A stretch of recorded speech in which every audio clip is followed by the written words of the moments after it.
Shalom Bapak Ibu yang terkasih, di dalam nama Tuhan Yesus Kristus.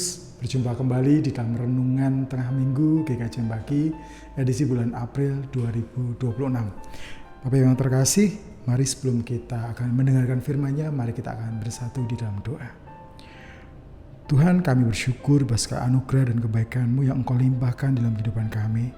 Terlebih hari ini, jika sebentar kami bersama akan merenungkan firman-Mu. Kiranya Tuhan membuka hati kepikiran kami, sehingga boleh memahami setiap firman yang akan kami dengarkan. Tuhan ampuni dosa kesalahan kami. Dalam satu nama Tuhan Yesus Kristus kami syukur dan berdoa. Haleluya. Amin.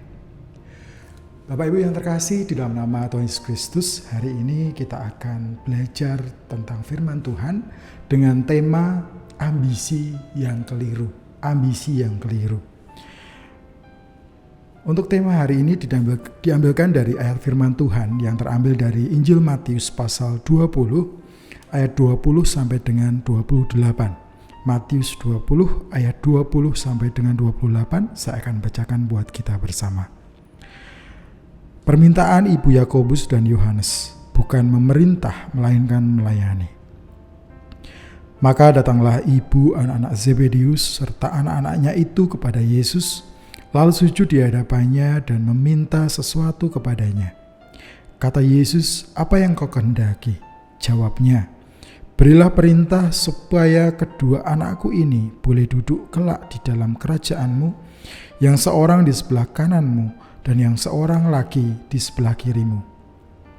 Tetapi Yesus menjawab, katanya, "Kamu tidak tahu apa yang kamu minta.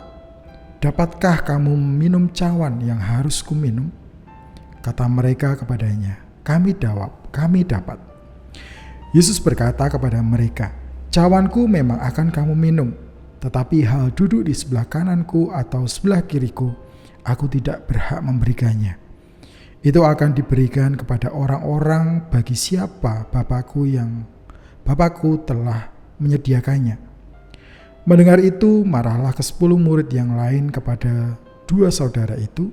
Tetapi Yesus memanggil mereka lalu berkata, "Kamu tahu bahwa pemerintah bangsa-bangsa memerintah rakyatnya dengan tangan besi, dan pembesar-pembesar menjalankan kuasanya dengan keras atas mereka. Tidaklah demikian di antara kamu. Barang siapa ingin menjadi besar di antara kamu, hendaklah ia menjadi pelayanmu. Dan barang siapa ingin menjadi terkemuka di antara kamu, hendaklah ia menjadi hambamu. Sama seperti Anak Manusia datang bukan untuk dilayani, melainkan untuk melayani dan untuk memberikan nyawanya menjadi tebusan bagi banyak orang." Bapak Ibu yang terkasih, di dalam nama Tuhan Yesus Kristus, CEO atau Chief Executive Officer adalah posisi eksekutif tertinggi dalam sebuah perusahaan yang bertanggung jawab atas pengambilan keputusan strategis, operasional menyeluruh, dan pencapaian visi perusahaan. Nah, berbicara tentang CEO, mungkin saat ini seringkali kita mendengar istilah itu. Bahkan ada kata-kata CEO yang menyamar. Nah, sekarang baru viral ini Bapak Ibu. Jadi kalau Bapak Ibu suka lihat film-film atau drama Korea, sering sekali mengambil tema seperti itu. Jadi ada CEO yang menyamar mungkin jadi pemulung, CEO yang menyamar jadi sopir, dan seterusnya.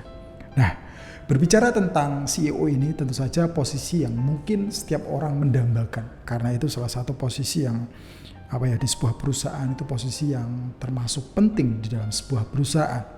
Nah, Bapak Ibu, berbicara tentang keinginan, setiap orang pasti menginginkan anak-anaknya itu menjadi orang-orang yang sukses, bahkan dia menjadi orang yang kaya seperti itu. Tidak sedikit orang tua itu menuntut anaknya untuk menjadi paling, mungkin waktu sekolah dia harus menjadi anak yang paling pintar di kelasnya. Kalau mungkin dia sudah bekerja, dia harus menjadi orang yang paling hebat di kantor. Bahkan mungkin kalau di lingkungan masyarakat, dia harus menjadi orang yang paling dihormati di lingkungan itu.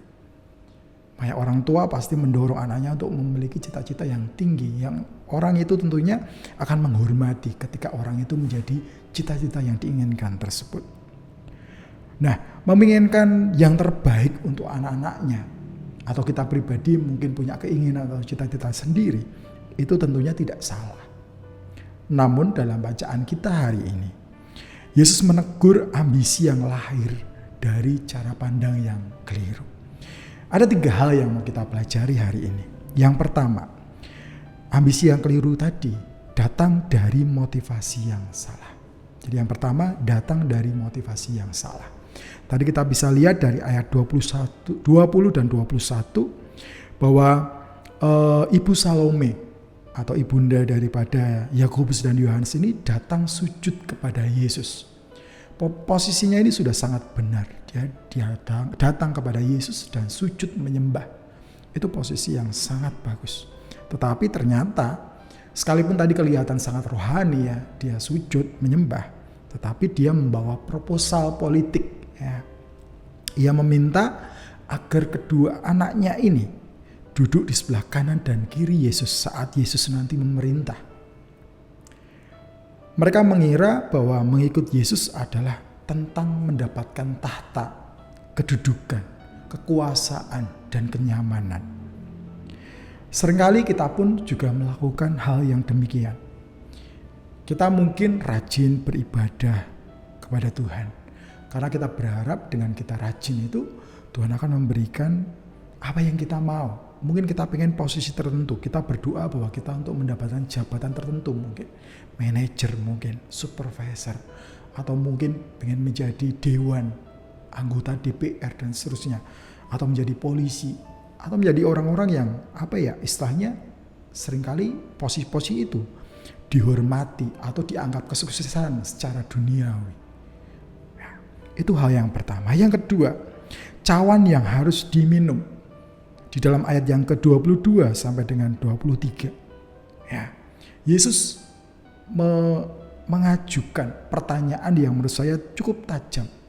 Yaitu Yesus mengatakan bahwa, dapatkah kamu minum cawan yang harus kuminum? Ya, kedua murid ini tadi, Yakobus Yohanes menjawab, dapat. Tapi dia tidak tahu maksud daripada cawan itu. Padahal cawan yang dimaksud Tuhan Yesus adalah melambangkan penderitaan dan kehendak Allah. Bahkan di dalam Wahyu diartikan bahwa cawan itu adalah murka Allah. Itu adalah, jadi Yesus hadir di dunia ini ya memang untuk menebus itu. Untuk menebus dosa-dosa kita. Ya. Ambisi Yakobus dan Yohanes berfokus pada kemuliaan tanpa salib. Tetapi jalan Yesus adalah salib menuju kemuliaan. Sangat bertolak belakang. Jadi apa yang diinginkan Yakobus dan Yohanes, sedangkan dari apa yang Yesus maksud. Jadi mengikut Yesus bukan soal siapa yang paling setia memikul tanggung jawab. Tetapi bagaimana dia tetap setia ketika berada di tengah posisi yang sulit. Yang ketiga, standar kebesaran yang terbalik. Ada di ayat 25 sampai dengan 28. Dunia mengajarkan bahwa orang besar adalah orang yang memerintah atau dia punya banyak anak buah seperti itu ya. Dilayani dan memiliki kekuasaan atas orang lain. Itu kesuksesan atau orang besar yang ada di dunia ini. Tetapi Yesus menjungkir balikan standar itu. Di ayat 26 dan selanjutnya tadi, barang siapa ingin menjadi besar di antara kamu, hendaklah ia menjadi pelayanmu. Sama seperti anak manusia, datang bukan untuk dilayani, melainkan untuk melayani dan untuk memberikan nyawanya menjadi tebusan bagi banyak orang.